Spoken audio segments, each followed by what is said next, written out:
It began on an ordinary morning, a quiet house cloaked in the soft hum of early sunlight. I could hear the sounds of my wife in the kitchen, the clink of dishes as she made breakfast. I sat at the kitchen table, sipping my coffee, the steam rising, swirling into the air. It was a familiar moment, one I had experienced countless times before, but something about today felt different, unsettling, like a subtle shift in the atmosphere that you can't quite place, but know is there. Her name was Emily, and we had been married for 8 years. Her beauty was undeniable, dark hair cascading in waves, eyes that held secrets deeper than the ocean, and a smile that could melt even the coldest heart. But beauty can be deceiving, and the more I thought about it, the more I realized that I had never truly known her, or at least not as well as I had once believed.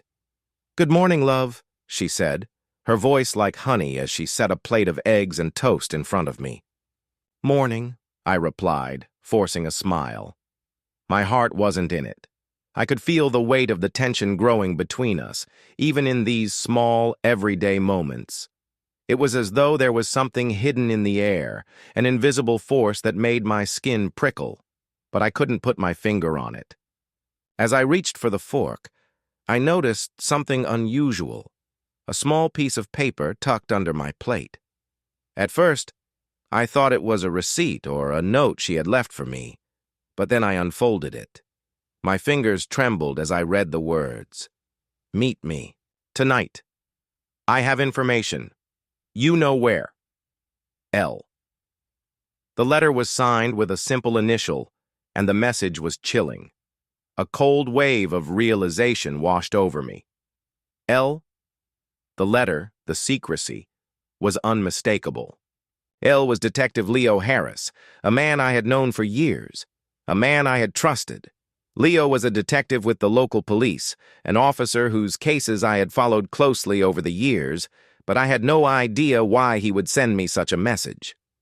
The note seemed out of place, its urgency palpable, but more than anything else, it felt like a betrayal. My mind raced. Why would he contact me in this way? What did he mean by information? I glanced up at Emily, who was watching me closely. Her gaze was steady, unwavering, and I couldn't help but feel that she knew something I didn't. "You okay?" she asked, her voice light but carrying a hint of concern. I forced a nod, my thoughts whirling. "Yeah, just tired, I guess." She didn't seem convinced, but she didn't push further. Instead, she sat down across from me, her gaze lingering a moment longer before she reached for her coffee. I couldn't shake the feeling that this note, this message, was a part of something bigger, something that had been building beneath the surface for months, maybe longer. Later that afternoon, I found myself pacing the living room. I couldn't focus on anything. The weight of the note in my pocket felt like a leaden ball, pulling me into a vortex of suspicion. Why would Leo reach out like this? What did he want me to know? And why had he chosen now of all times? I turned to my phone, contemplating whether to reach out to Leo directly, but something held me back. Maybe it was fear. Fear of what I might uncover.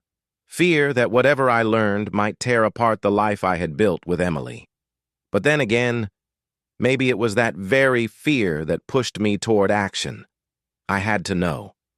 I had to find out what this was all about. I sent Leo a brief message. "I got your note. What's going on?" His response came quickly, far quicker than I had expected. "Meet me tonight, same place. Don't tell her, it's important." I swallowed hard. The words echoed in my mind. Don't tell her. The implication was clear. Leo wanted secrecy, and the kind of secrecy that couldn't be ignored. As the evening drew closer, I found myself growing more agitated. I couldn't tell Emily. Not yet. Not without understanding more. But the closer I got to that meeting, the more the weight of the decision settled on my chest. If Leo's warning was accurate, and whatever he was about to tell me had the potential to shatter everything. I wasn't sure how much longer I could keep up the pretense of normalcy. The house felt suffocating as the sun dipped below the horizon, casting long shadows across the room. Emily had gone to bed early, a rare occurrence in recent days. I watched her sleep for a moment, her peaceful face unaware of the turmoil swirling inside me. My thoughts turned to Leo again, and I knew I couldn't avoid the meeting any longer. I slipped out of bed quietly, dressing in the dark to avoid disturbing her. The quiet sound of my footsteps echoed through the empty hallway, as if the house itself was holding its breath, waiting for something to unfold. The drive to the location was a blur, the city streets passing by in a wash of muted colors. I felt the weight of the note in my jacket pocket like a heavy stone, each turn of the wheel bringing me closer to answers or more questions. The revelation struck me like a bolt of lightning, an explosion of emotions I wasn't prepared for. Emily, my wife, the woman I had devoted my life to, was involved with someone else, a man within the very system I trusted. And to make it worse, it was someone Leo had been watching. I could barely breathe, my chest constricting with a mix of fury, disbelief, and a sharp, gnawing sense of betrayal. Leo's face was grim, his eyes not meeting mine, as if he knew the storm brewing inside me. I took a step back, as if to escape the weight of his words. The wind rustled through the trees, but all I could hear was the pounding of my own heart. My hands clenched into fists, the urge to strike something overwhelming, but I forced myself to hold still. What do you mean she's been seeing? Him? I managed to choke out, my voice tight. How long has this been going on? Leo glanced around again, making sure no one was near before he continued. It's been going on for months now. At first, I didn't know what to think. I thought maybe it was just an affair, something fleeting. But it's different. She's involved in something more serious, something illegal. I don't know the details, but Reynolds is deep in something. He's not just some random cop. He's connected to a network, and Emily is right there in the middle of it. The pieces started to click in my mind, though they painted a picture far darker than I ever imagined. The affair wasn't just about betrayal. It was a thread in a much larger web. Emily's betrayal, my wife, wasn't just a matter of passion, gone awry. It was something more calculated, more dangerous. I took a deep breath, trying to steady myself. Why didn't you tell me sooner, Leo? Why wait this long? His face twisted, a mixture of regret and guilt settling in his features. Because I didn't want to ruin your life. I knew you loved her. I thought maybe it was just a phase, something she'd snap out of. But I've been watching, and it's getting worse. She's involved now, whether she knows it or not. And Reynolds is using her. The weight of his words crashed over me. Using her. I tried to steady my breath, but my mind was spiraling. 1,000 thoughts raced through my head. Could I confront her? Could I fix this somehow? But then I realized something darker still lurked within me. The burning desire for retribution. Not just for the affair, but for the life I had been, living under false pretenses. How could I ever look at her the same way again? The woman I had called my partner, my confidant, was part of something far more sinister, and I had been blind to it. What's the next step, then? I asked, my voice eerily calm, though inside I was seething. How do we take care of this? How do I stop her from sinking deeper? Leo shook his head, his expression hardening. That's the thing. I don't think you can stop her. She's already in too deep. But you can stop Reynolds. I can help you with that. I stared at Leo, confusion and anger battling inside me. What do you mean, stop him? Are you suggesting? His eyes were filled with a kind of dark resolve. I'm suggesting you take matters into your own hands. There's only one way to get out of this unscathed. I'm telling you it's the only way. The coldness of his words settled into me, a bitter chill seeping into my veins. I had never imagined I would be here, in this position, with a man, like Leo, who had been my friend, telling me to take revenge, to avenge my own humiliation. But a darker, quieter voice within me spoke up, urging me to act, to reclaim what had been stolen. I closed my eyes for a moment, the weight of the decision pressing down on me. Emily, the woman I loved, had chosen another man over me, and that wasn't the worst part. She had become a part of something illegal, something that might cost me more than my marriage. My trust in her had been shattered, but more than that, my trust in everything had been broken. It was as if the foundation of my life had cracked wide open. "You want me to kill him?" I asked, the words tasting bitter as they left my mouth. Leo nodded, his jaw tight. "It's the only way to sever her ties to him. It's the only way to make her wake up to what she's been doing. You won't be the first man to take this path. And when you do this, Emily won't have a choice. She'll be forced to reckon with everything she's done." The thought of ending another person's life, no matter the justification, made my stomach churn. But I had to admit, the idea of severing the connection between Emily and Reynolds in such a permanent way made sense. It would rip apart the web they had woven, shatter the fragile foundation of their betrayal. But at what cost? I swallowed hard, the weight of the decision sitting heavily in my gut. Could I really do this? Could I really go through with taking another life, even one as corrupted as Reynolds? Leo's voice broke through my turmoil. The night air was thick with anticipation, each breath I took dragging me deeper into the abyss I was now part of. I couldn't shake the cold knot of determination that had settled in my gut. Revenge, they say, is a dish best served cold. But this was a feast of fire and fury, and I was about to set it ablaze. Leo and I sat in the car, the engine idling as the city lights flickered in the distance. The streets were empty at this hour, an eerie silence hanging in the air. It felt like the calm before a storm I was now fully immersed in. My mind was a whirlwind, spinning with the weight of what I had just committed myself to. But despite the overwhelming sense of dread, there was a sense of clarity, too. This was the only way to take back control. The only way to sever the ties that bound Emily to Reynolds, to free myself from the chains of betrayal that had bound me for months. I looked at Leo, his eyes flickering with a strange intensity, his hands steady on the wheel. He was the one who had pulled me into this, the one who had convinced me that this was the only way forward. I didn't know if I trusted him anymore. But in that moment, he was the only person who could help me achieve my twisted sense of justice. "You sure about this?" Leo's voice broke through the stillness, a low rasp that carried more weight than he probably intended. I stared ahead, my gaze fixed on the faint outline of Reynolds' house just a few blocks away. It felt surreal, like I was watching someone else's life unfold. Was I really about to kill a man? Was this really what it had come to? "I'm sure," I replied, my voice barely more than a whisper. My heart hammered in my chest, the adrenaline beginning to surge through my veins, but there was no going back now. I had crossed the point of no return. Leo nodded, turning off the engine.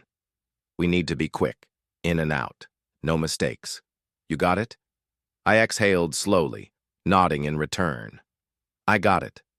The darkness swallowed us as we stepped out of the car, the cold night air biting at my skin. The house loomed ahead, its windows dark and uninviting. I could feel the weight of the world pressing down on me with each step, the grass beneath my shoes wet with dew, the sound of our footsteps muffled by the silence. Leo motioned for me to follow, his movements smooth, practiced. He had done this before, I could tell. His body language spoke of someone who had been in the shadows too long, someone who had seen things, horrible things, and learned how to move through them unnoticed. I was the opposite of that. I was still shaking, still fighting the rush of nausea that threatened to overtake me. We reached the side of the house, hidden from view of the street. Leo took out a small device from his jacket pocket and pressed a button. The sound of the door unlocking was almost deafening in the stillness. "Go," Leo whispered, his voice steady and low. I nodded, though my heart was racing. Every cell in my body screamed at me to turn and run, but I couldn't. I was already already this far into the darkness. I stepped inside, following Leo into the house. The interior was quiet, too quiet. The kind of quiet that makes the air feel thick, oppressive. The house had an air of lived-in comfort, but there was something about it that felt off. Maybe it was the cold emptiness of the place now that Reynolds wasn't home, or maybe it was the way the furniture seemed to mock me. Emily had sat here, no doubt, laughed, lived. And now she was the reason I was standing in this house about. To commit a crime so monstrous, so final, there would be no coming back from it. Leo motioned to the stairs. "His bedroom is upstairs. We'll go in, take care of business, and leave. No fuss." I swallowed hard. "What if he's there?" Leo gave me a pointed look. "He's not. He's out with some friends. I've been tracking his movements." I didn't know whether I felt relieved or more anxious. Either way, I followed him up the stairs, each creak of the floorboards a harsh reminder of what I was about to do. We reached the bedroom, and Leo paused at the door, glancing at me. His eyes were dark, calculating. "You ready?" he asked, almost casually, as if we weren't about to end a life. I nodded. My mouth was dry, my body tense. Every fiber of my being screamed at me to stop, to turn around, but I couldn't. This was the path I had chosen. Leo pushed open the door, and we stepped inside. The room was dimly lit, the bed unmade, clothes scattered across the floor. I looked around, trying to focus on anything that wasn't the task at hand. But nothing could distract me from the weight of the gun in my hand. Leo had handed it to me just minutes before, and now it felt foreign, unnatural. "I'll stand watch," Leo said quietly. "You take care of it." I didn't respond, just nodded. Leo moved to the window, peering out into the night. The sound of the gunshot echoed through the room, shattering the quiet with a thunderous, bone-rattling crack. Time seemed to slow, each fraction of a second stretching out like an eternity, as I watched Reynolds' eyes widen in shock. His mouth moved, a sound trying to form but silenced by the force of the bullet. The room was filled with a kind of eerie stillness in the wake of the shot. My hands trembled violently, still clutching the gun, but I couldn't tear my eyes away from Reynolds. His body crumpled against the doorframe, his eyes glazing over, his mouth slightly agape. The blood began to pool beneath him, dark and thick, a grotesque stain spreading across the carpet. I didn't move. I couldn't move. My breath came in shallow, ragged gasps, and my mind was frozen, overwhelmed by the magnitude of what I had just done. The weight of the gun in my hand felt absurdly heavy now, as though it were trying to pull me down, drag me into the abyss of my own actions. I heard Leo's voice then, but it sounded distant, muffled. "You did it. You really did it." His words barely registered. All I could do was stare at Reynolds, the blood slowly soaking into the floorboards, the life draining out of him. Was this really what it had come to? I had pulled the trigger, ended a man's life, and yet all I could feel was a strange numbness. There was no sense of satisfaction, no sense of victory, only emptiness.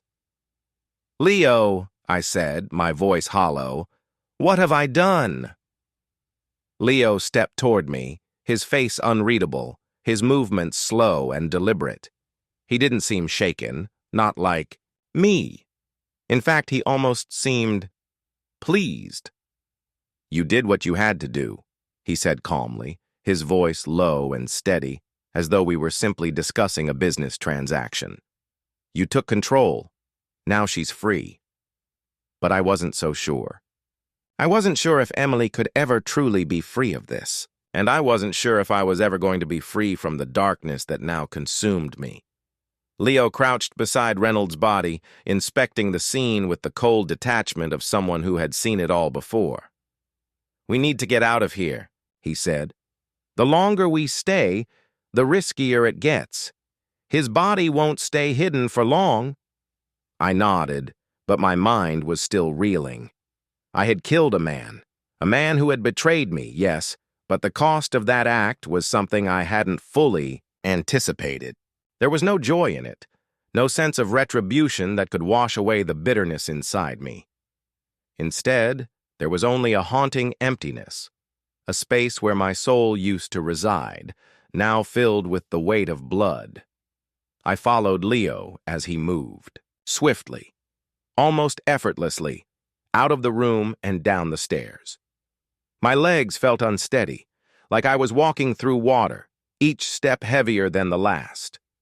I glanced back toward the bedroom door, as though somehow the gravity of the situation would sink in if I looked at Reynolds one last time, but I didn't.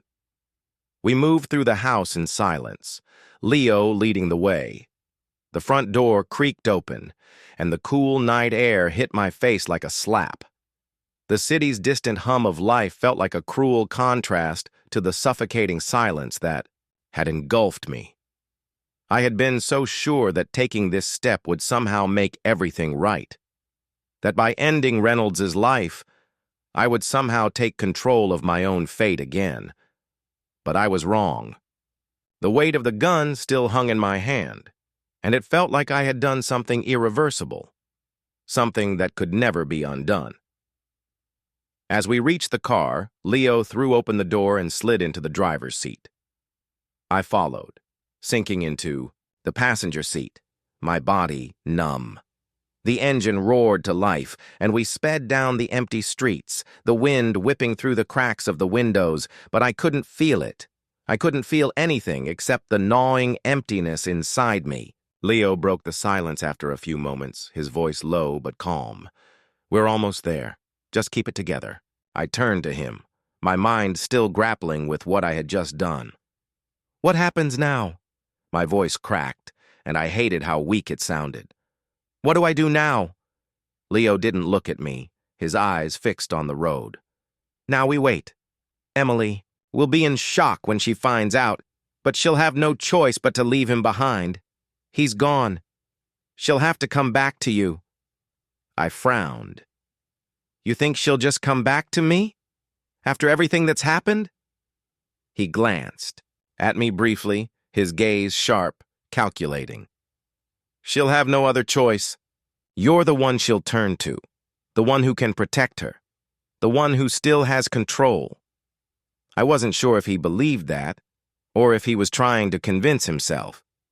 Because the truth was, I wasn't so sure I could ever have Emily back. She had made her choices, and I had made mine, and now we were both trapped in a web of consequences that I wasn't sure we could escape from. We drove in silence for a while longer, the city lights blurring past us. The words hung in the air like a death sentence. "She knows." I didn't understand how, but somehow Emily had found out. I had expected her to be shaken, confused, maybe even terrified, but not to come here, not to seek me out, not after everything. But she was on her way, and there was nothing I could do to stop it. The walls of the warehouse felt even more suffocating now, as if the very air was thickening with dread. I turned to Leo, but his face was a mask, cold, unreadable. For the first time, I saw something other than the usual calm determination in his eyes, doubt. For the first time, it seemed like he, too, was unsure of what would happen next. "We can't just let her in," I said, my voice a strange mix of panic and resolve. If she knows what I've done, it'll change everything. I won't be able to control her anymore." Leo stayed silent for a moment, his eyes scanning the room as though searching for a solution that didn't exist. Then he spoke, his tone sharp but calm. "You've already crossed that line. You can't go back. Now it's about surviving what's coming, about managing the fallout." I felt my blood run cold. You think she'll turn on me? My voice was a raw whisper, but I couldn't stop it. The doubt was creeping in, gnawing at the edges of my thoughts. Leo didn't respond immediately, and for a moment, I thought he might be thinking about the same thing. How much could Emily possibly know? Could she already have figured out that I was the one behind Reynolds's death? Could she have put the pieces together? I clenched my fists. It was too late for hesitation, too late for second guesses. I'm going to talk to her, I said suddenly, standing up. I didn't know if it was the right thing to do, but it was the only thing I could do. I had to face her. I had to control the situation before she spiraled out of control. The truth would either bring us together or tear us apart, but I couldn't let it stay in the air like an unspoken accusation. I needed to see her, to look her in the eyes. Leo didn't stop me. He simply watched as I moved toward the door, the weight of the decision pressing down on me. The warehouse felt colder than before, and I could hear the faint rustle of the wind outside, but my thoughts were too loud to notice anything else. What would she say when she found out the truth? Could she even forgive me for what I had done? The man I had killed wasn't just an enemy. He had been a part of her life, someone she had loved in her own way, someone she had trusted. And I had ended that life without hesitation, without remorse. But as I stepped outside, the chill of the night air hit me like a slap, and I couldn't think about that anymore. I had to focus on what came next. I didn't have to wait long. Her figure appeared on the horizon, just as Leo had predicted, her silhouette barely visible against the dim glow of the streetlights. She was walking towards the warehouse, her movements slow, deliberate.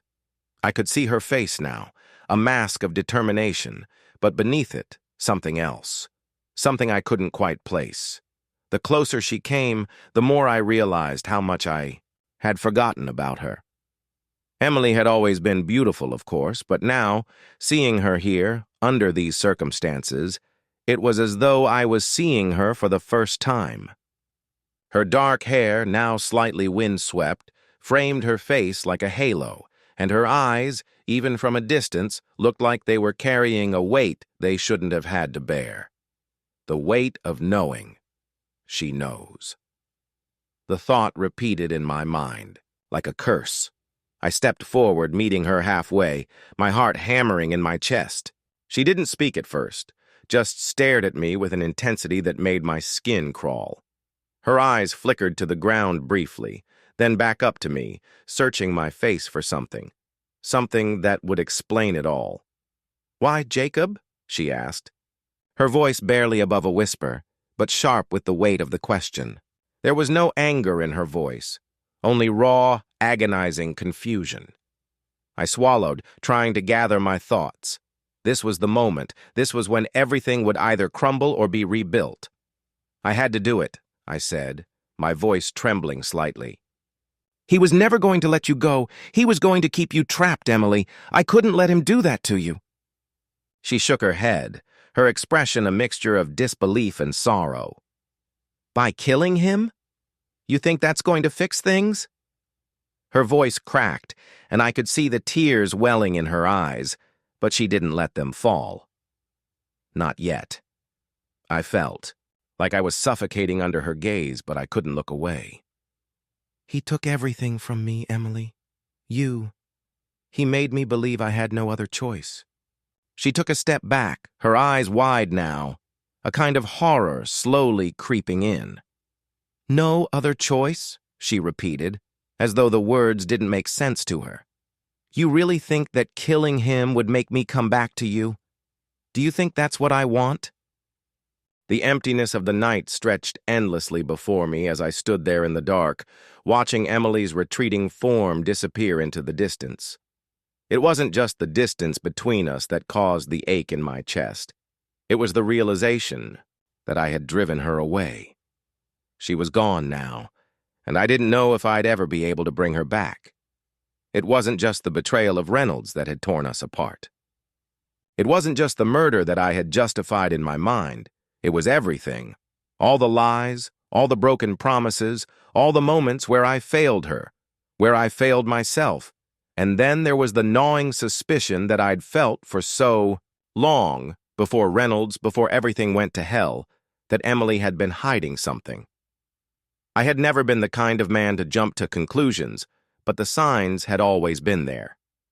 The late nights, the hushed conversations on the phone when she thought I wasn't listening, the moments when she pulled away, emotionally distant, as if something was eating away at her from the inside.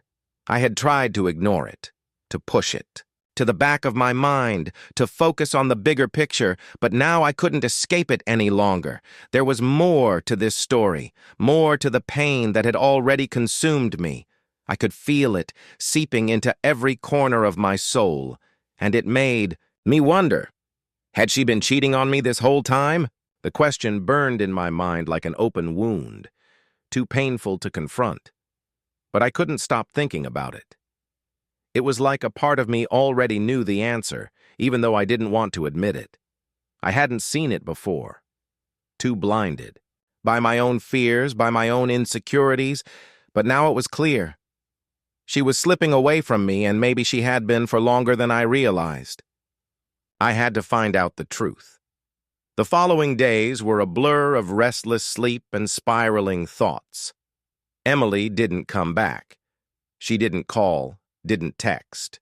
She disappeared, like a ghost, and I was left alone in the ruins of a relationship that I had once believed was unbreakable. I didn't know where she went or who she was with, but the silence was unbearable. Every second, every minute that passed without her felt like a weight that was pushing me deeper into madness.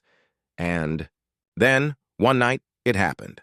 A text message came through, the glow of my phone lighting up in the darkness of my room. At first, I didn't recognize the number, but when I opened the message, it was unmistakable. A single word. A name. Reynolds. The message was simple, blunt, and the words made my heart stop. It wasn't just a name. It was a message. From Emily.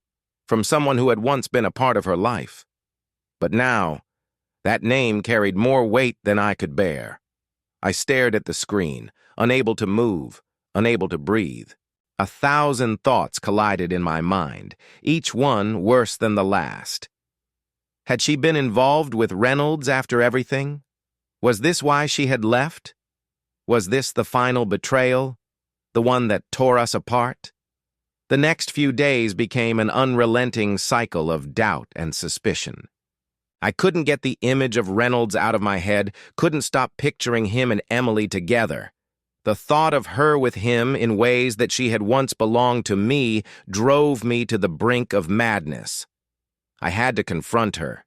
But when I finally tracked her down, when I finally stood face to face with her again, the truth was even more complicated than I could have ever imagined. She didn't look surprised to see me. Instead, there was a tired resignation in her eyes, as though she had been expecting this moment. She didn't even flinch when I mentioned Reynolds. She didn't even seem to care that I knew. "Emily," I said, my voice hoarse, raw with emotion. "What happened? Why didn't you tell me? Why did you leave? Was it him? Was it Reynolds?" She stared at me for a long moment, her gaze unreadable, distant. "You don't understand," she finally said, her voice calm but laced with a sorrow that sent a chill down my spine. "It wasn't just Reynolds. It wasn't just him." I couldn't breathe. Not just him? What did that mean? What had happened between us? What was I missing? "I loved you," I said, the words coming out in a whisper. "I still love you, and I know I did terrible things, but why didn't you come to me? Why didn't you tell me what was going on?" She looked away, her eyes filled with a sadness that cut deeper than anything I had ever known. "Because I couldn't, Jacob. You were always so focused on everything else. On the lies, on the power, on the control. You never saw me. You never saw who I really was. And when I couldn't bear it anymore, I turned to someone else. Reynolds, he was there for me when you weren't." The words hit me like a physical blow, each one slicing through me, exposing the raw truth of my own failures. I had driven her to this. I had pushed her away, emotionally and mentally, to the point where she sought comfort in someone else. "Did you love him?" I asked, the question. The silence that followed Emily's departure felt suffocating. It wasn't just the loss of her presence, which had become a hollow ache in the very center of my chest. It was the complete and utter collapse of everything I had once believed to be true. The walls of this life I had built around myself, constructed with lies, manipulations, and desperation, had crumbled in front of me. The wreckage was so vast, so complete, that I didn't even know where to begin picking up the pieces. I had lost her once already, and it was that loss that had driven me to the edge.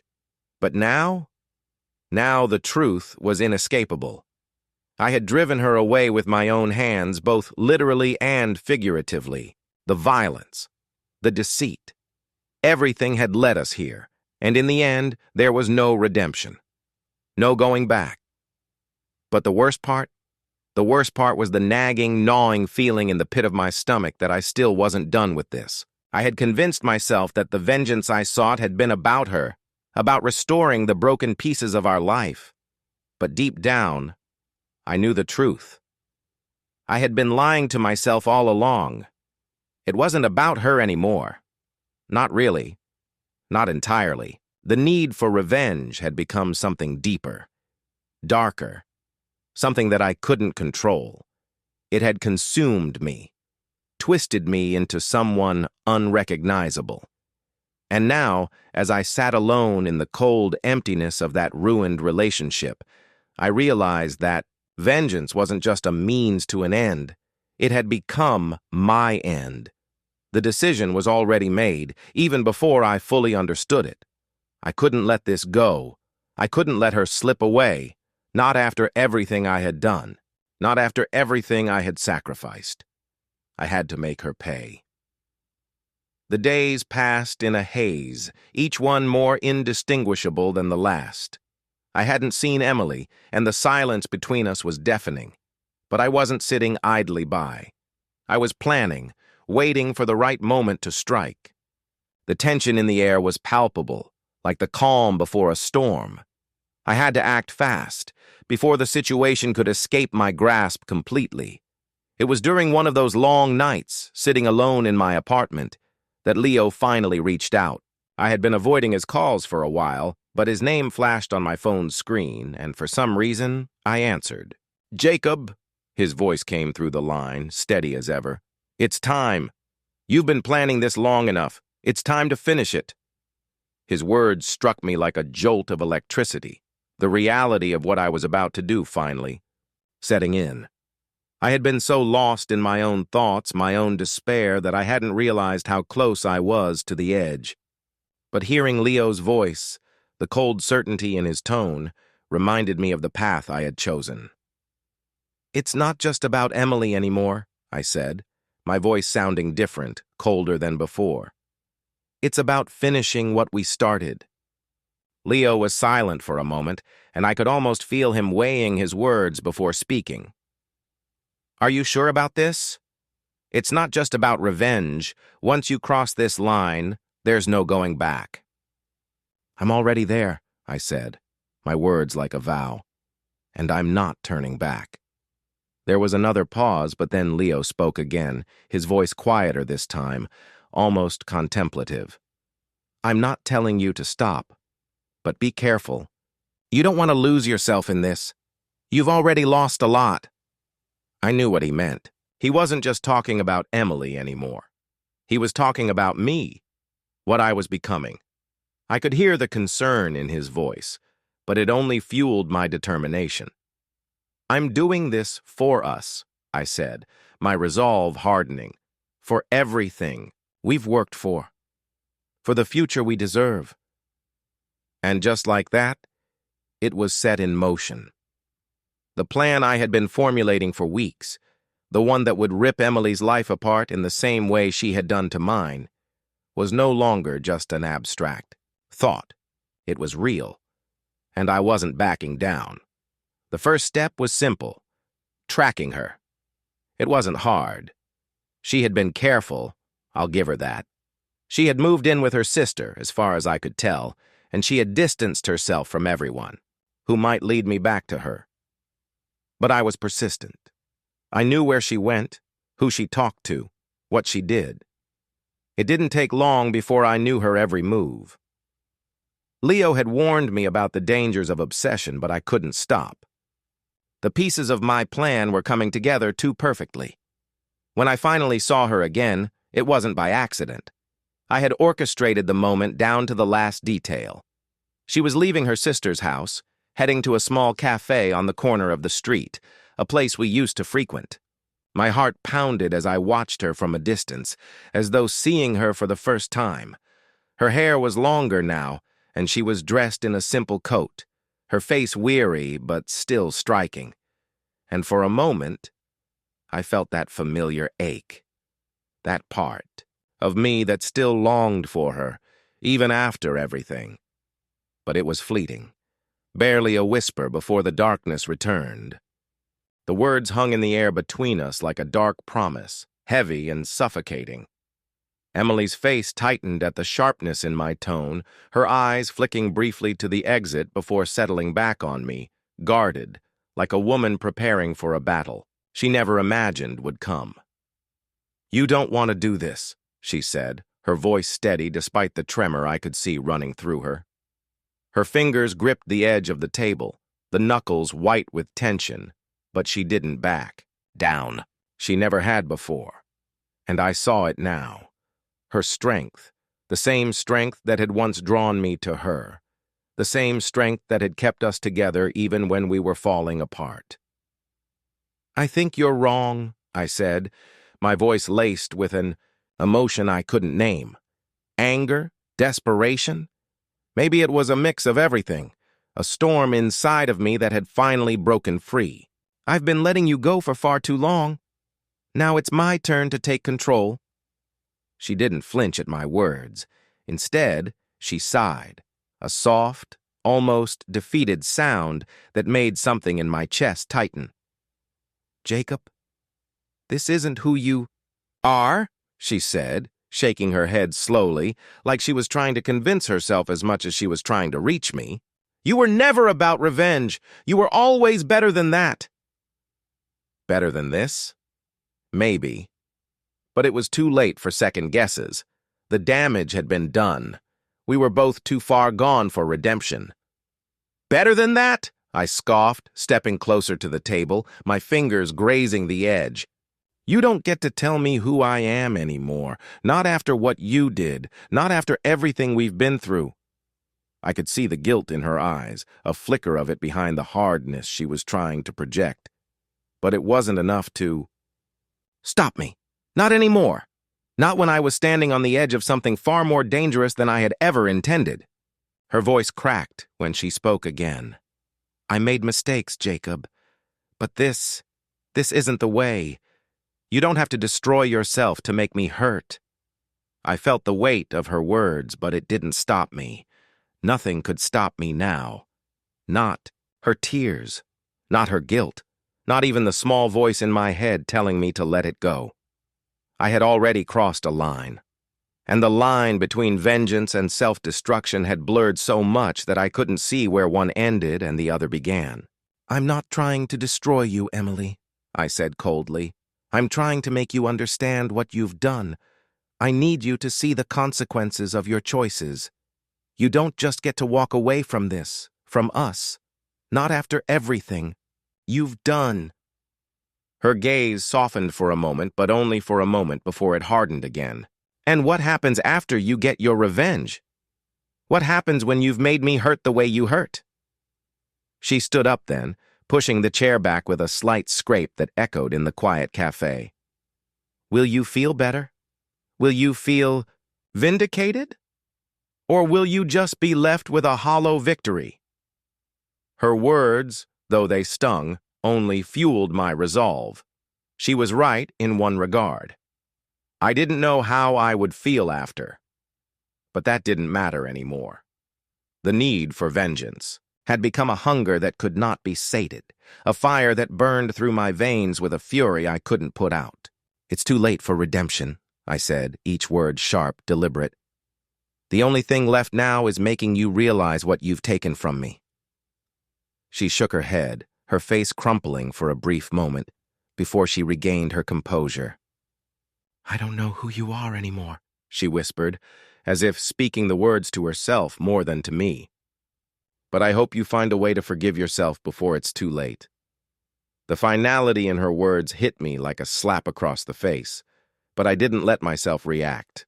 Not outwardly, at least. Inside, I was a storm of conflicting emotions. But my exterior remained cold, hard, calculated. "Forgive myself?" I repeated, barely able to keep the bitterness out of my voice. "There's nothing to forgive, Emily. You're the one who's been lying, deceiving. You're the one who's betrayed me over and over, and now you want me to forgive you?" She looked at me, her eyes searching mine as if trying to find a glimmer of the man I used to be, the man who had loved her without condition. But that man was gone, buried beneath layers of anger and resentment. "I didn't ask for your forgiveness," she said, her voice steady now, almost resigned. "I'm not asking for anything. I'm just telling you that you can't change the past, Jacob. No matter how much you try." "You're wrong," I said, my voice low and dangerous. "I can change the past.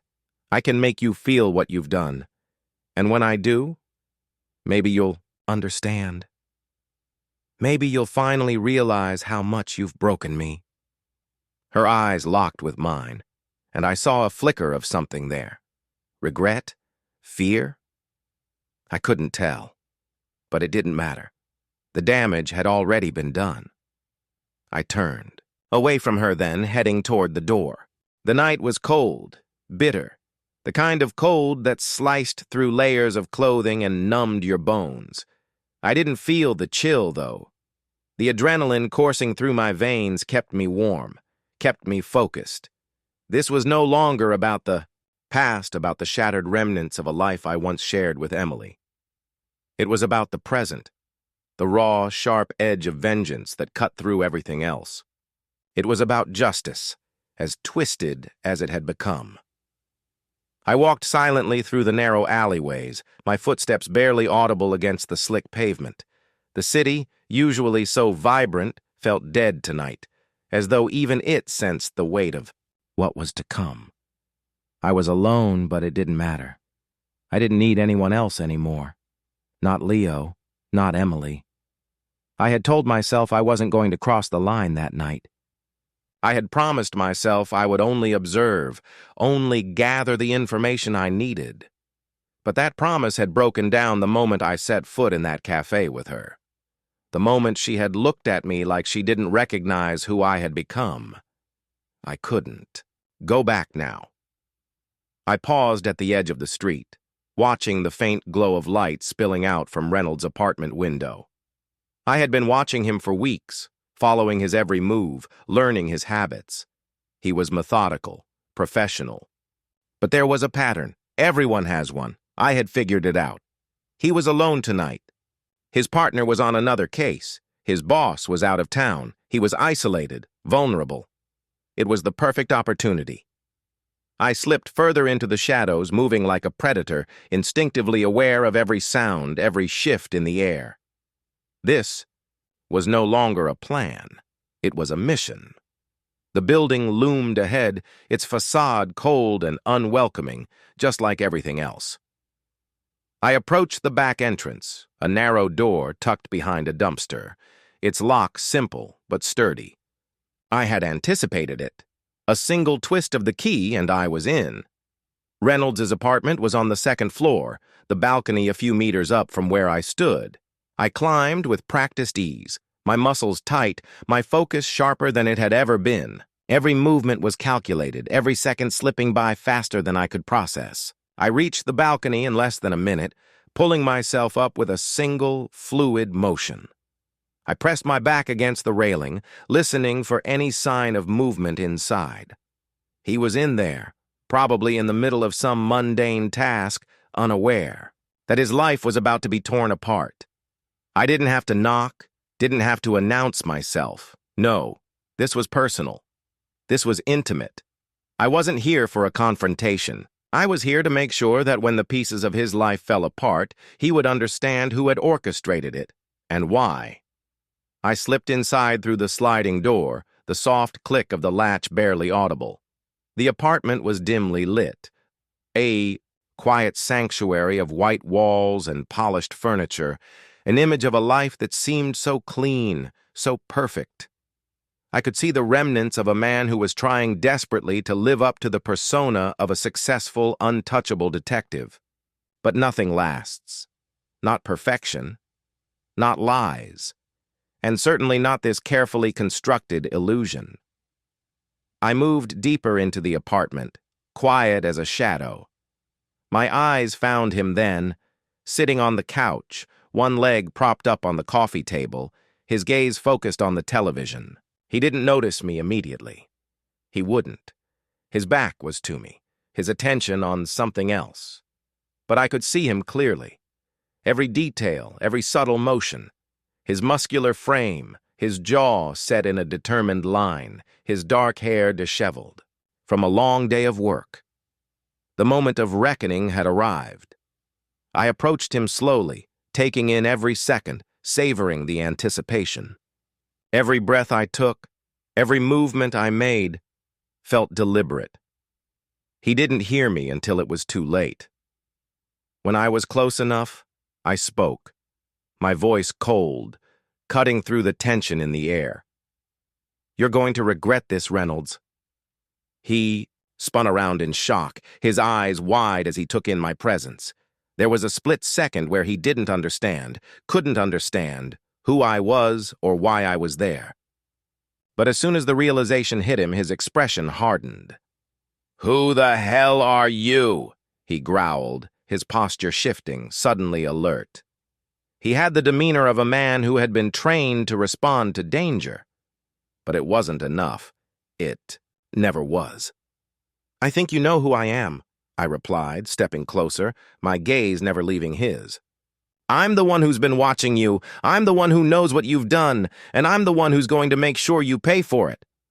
Reynolds stood, his hand instinctively going to his belt, likely reaching for his weapon. But I was faster, closer. I had studied him. I had prepared for every possible move he could make, and I had already anticipated this one. I lunged forward, slamming my body into his before he could fully react. He staggered back, and I used the momentum to twist his arm behind. The hesitation lasted only a fraction of a second, but it felt like an eternity. My hand trembled against Reynolds's throat, the pressure I'd been applying loosening just enough to let him gasp for air. I could feel his pulse under my fingers, the rhythm frantic, the way his body betrayed him in his panic. He was broken. He knew I could end him right then, and yet he still fought. Still clung to whatever pride he had left. But the moment of hesitation passed. It didn't take much to reclaim my focus, my resolve, the anger that had been simmering inside me since the moment I discovered his affair, the affair that had shattered everything, shattered me, came flooding back like a tidal wave. I couldn't afford this weakness. I couldn't afford to feel sorry for him or for myself. Not now. Not when I had already crossed the point of no return.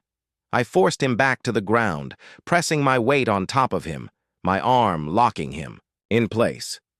He tried to squirm, tried to push me off, but he was no match for my desperation, no match for the rage that had been burning within me for months, each day fanning the flames of what had been the ultimate betrayal. "You're going to listen to me," I said, my voice a low growl, each word thick with venom. I leaned closer, my breath hot against his ear, my body shaking with the effort it took to restrain myself. "You thought you could take her from me. You thought you could just waltz into my life, take what was mine, and walk away without consequences." He managed to look up at me, his eyes bloodshot, his jaw set in a grimace. He was defiant. But I could see it now. the fear flickering in his eyes. He wasn't the invincible detective anymore. He was just a man on the verge of losing everything he held dear. "You're not in control here," he said, his voice strained, desperate. "You think this is going to make you feel better. You think hurting me is going to fix anything." I leaned in even closer, my lips brushing against his ear, and whispered, "This isn't about making me feel better. This is about you understanding the damage you've done. You'll never fix it. Not with her, not with anyone. You've destroyed everything, Reynolds, and now it's your turn to suffer." For a moment, there was silence. The only sound between us, the soft hiss of his breath and the pounding of my heart in my chest. But then something flickered in his expression, something that made the anger inside me pulse once again. I had no idea what it was. Fear, regret, perhaps a hint of guilt. But I didn't care. His lips parted to speak, but before he could utter a word, I cut him off, my hands tightening around his wrist, pinning him down with a force that threatened to crush him. "Stop," I growled. "I don't want to hear your excuses. You've made your choices, and now you'll face the consequences." The weight of my words hung in the air between us, and I saw the tension in his face snap. He was broken, all the bravado and anger draining from him as he collapsed back against the floor, the fight leaving his body. He knew there was nothing he could do to change the situation, nothing he could do to save himself. I released him, stepping back just enough to give him space to breathe, but I didn't let my guard down. Not yet. He was a dangerous man, capable of anything, but in this moment he was weak, vulnerable, and I could sense it. "You've taken everything from me," I said again, my voice softer now, but no less deadly. "You've taken my trust. You've taken my marriage. And you've destroyed me in ways I can't even put into words. But now it's time for you to face the truth. You're not going to walk away from this." I could see the gears turning in his mind. I could almost hear the calculations in his head, the possibility that maybe, just maybe, there was a way out of this. But there was no way out.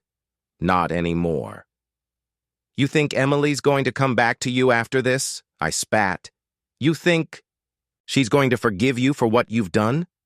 You think she'll ever look at you the same way again?" Reynolds didn't answer, but I saw the flicker of doubt in his eyes, the way he seemed to shrink just a little bit more beneath the weight of my words. I knew then that he was starting to realize what I had known all along, that Emily was never going to forgive him. That no matter how many apologies he made, how many lies he told, he could never undo the damage he had caused. He could never go back. The silence between us was thick, suffocating. And it was in that silence that I heard it, the soft sound of a door creaking open. My heart skipped a beat, my body tensing as I snapped my head toward the source of the noise. I hadn't heard anyone approach. I hadn't been expecting anyone. But there, in the doorway of the living room, stood Emily, her eyes locked with mine. And for a split second, the world seemed to stop. I couldn't breathe. I couldn't move. The room remained silent as Emily stepped closer, her eyes never leaving mine. It felt as though the air between us had thickened, each breath more difficult than the last. Reynolds, still sprawled on the ground, made no move to rise. His face, twisted with pain, but it wasn't enough to hide the guilt buried beneath. The look on Emily's face, confusion, heartbreak, and regret, was enough to pierce through the layers of anger I had carefully wrapped myself in. "Jacob, please," she whispered, her voice barely audible, but it struck me like a wave crashing against jagged rocks. "What have you become?" Her words hung in the air, a bitter question that stung far more than I had anticipated. I stood there, frozen, staring at her, my heart pounding violently against my chest. Her face, the face I had once loved with every fiber of my being, now seemed distant. But in her eyes, I saw traces of the woman I had married, the woman who had shared my life, my hopes, my dreams. She wasn't just Emily anymore. She was a reflection of everything I had lost, everything I had fought to reclaim in this twisted game of revenge. I wanted to speak. I wanted to explain everything to her, the hurt, the betrayal, the rage that had consumed me from the moment I had discovered her affair. But I couldn't find the words. Every attempt seemed hollow in comparison to the pain that surged through me, threatening to swallow me whole. For a moment it felt as though time had stopped. Emily's eyes searched mine, waiting for something, an explanation, an apology, anything. She had come to me not for Reynolds, but for us. And yet, what could I give her in this moment? What was left to salvage from the wreckage I had created? I shifted uncomfortably, feeling the weight of my actions pressing down on me, the crushing realization that I had let anger and revenge dictate everything. I had allowed myself to become a monster in pursuit of justice that now seemed so meaningless. What was the point of revenge if it destroyed everything in its path, including the very love I had tried to protect? I glanced over at Reynolds. His face twisted in a grimace as he struggled to push himself into a sitting position. He looked defeated, broken in a way that no amount of punishment could repair. But even in his pitiful state, he was still dangerous, still a threat. Emily's eyes flicked from me to Reynolds, her gaze lingering on him with a hint of something I couldn't quite place. Concern. Was she still trying to save him? Or was she simply trying to understand why we had both fallen so far from grace? "What is this?" she asked again, her voice rising slightly, her breath shaky as she approached me. "What have we come to, Jacob? This isn't you." Her words cut deep. They were a reminder of the man I used to be, the man I had once been proud of. But the man standing before her now was a stranger, someone driven to the brink of madness by hurt and betrayal. I wanted to shout at her, to tell her how much she had destroyed me, to tell her that her affair with Reynolds had shattered everything I had ever believed in. But instead, all I could do was stand there, feeling the full weight of my actions, the full weight of the choices I had made. "This isn't about you anymore," I finally said, my voice a rasp, raw from the emotion I was holding back. "This is about what's been done to me, to us. You have no idea how it feels to give everything to someone, to trust them with your heart, and then have them take it all away without a second thought." Emily's face softened, her brows furrowing with concern. She took another step closer, reaching out to me, but I pulled back instinctively, unable to allow myself to be touched by the woman who had betrayed me. "Jacob, I never meant for this to happen," she said, her voice trembling. But I could hear the genuine regret beneath her words. "I made a mistake. A terrible mistake. But I was lost. I was confused. I thought I could find something in him that I couldn't find in you. But I was wrong. I was so wrong." I laughed bitterly, the sound escaping me before I could stop it. "Wrong? Is that all you have to say? You think sorry will fix this? You think a few words will undo everything?" She flinched at my harsh tone, but I couldn't stop myself. The pain and betrayal had consumed me, and it all poured out in one bitter rush. "You don't get it, do you?" I continued, my voice rising. "It's not just about you and me. It's about what you've done to my entire world. You've torn it apart, and now I'm the one left to pick up the pieces, trying to find some semblance of who I used to be, who I could have been. But I don't even recognize myself anymore." I felt my breath catch in my chest as the reality of my words sank in. I had let this spiral out of control. The revenge that had seemed so justified at first now felt hollow, like a weapon I had turned against myself. The silence between us stretched for what seemed like an eternity. My heart raced, not with the same fury I had felt earlier, but with something far more dangerous, an emptiness, the kind that comes when you've been drained of every ounce of trust, every shred of hope. Emily's words lingered in the air, and I could feel the weight of them pressing down on me. She wanted to rebuild, wanted to fix what was broken, but how could I ever trust her again? I stood there, immobilized, caught between the woman I had once loved and the woman who had destroyed that love. My mind swirled in a storm of confusion, trying to make sense of it all, but the more I thought, the harder it became to see the truth. Had she truly been lost? Or had I simply been blind? Emily's hand, still reaching out for me, trembled slightly, but I couldn't bring myself to touch it. It felt like a betrayal of everything I had worked so hard to destroy. The idea of touching her again, of believing in her again, made my stomach churn. The thought of her in Reynolds' arms, in their whispered promises, burned like acid in my veins. "I can't," I muttered, my voice low and hollow, the words tasting like ash on my tongue. "I can't just forget what you've done, Emily." She recoiled slightly, her breath catching as though I had struck her, and for a moment, I almost regretted saying it, but the truth, our truth, wasn't something that could be swept away with a few apologies or shared tears. It was too deep, too ingrained in the fabric of who we had been. There was no going back. "Please," she whispered, her voice cracking, with desperation. "Please, Jacob, don't walk away from us. Don't walk away from me. I can't lose you again."